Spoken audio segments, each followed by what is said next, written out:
ইসলামে রোমান্টিকতাও আছে। সুবহানাল্লাহ বলেন না।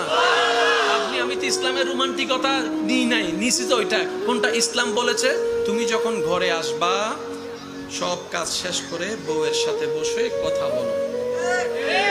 সুবহানাল্লাহ বলেন।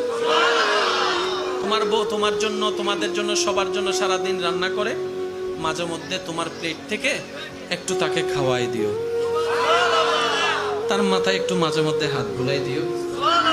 হাজার ব্যস্ততা ছিল, আচ্ছা থাকবে, মাঝে মধ্যে বউকে নিয়ে একটু ঘুরতে যাও।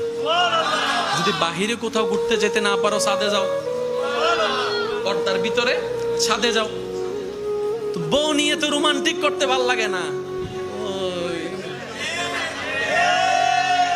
বউকে শেষ কবে? বউ হালাল না হারাম? জোরে বলেন না। এই বউকে শেষ কবে চোখে চোখ রেখে আই লাভ ইউ বলছেন? নিজেকে প্রশ্ন করেন। এবার বলেন, অন্যের বউকে, অন্যের মেয়েকে, অবৈধ সম্পর্ককে আই লাভ ইউ বলা হোসাইনি না এজিদি? ইমপ্রিজিং করা হোসাইনি না এজিদি? মেয়েদের নামে বদনাম করা হোসাইনি না এজিদি?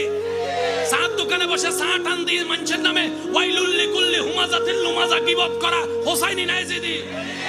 সব তো আমার ভিতরে, সব তো আমার ভিতরে। এবার আপনি মানেন না মানেন আপনার ব্যাপার, কিন্তু আল্লাহ বিচার করবেন আল্লাহর বিধান অনুযায়ী। আল্লাহ আমাদের সবাইকে একটু বোঝার তৌফিক দান করুন। আল্লাহর প্রিয় বান্দা হয়ে কবরে যাওয়ার তৌফিক দান।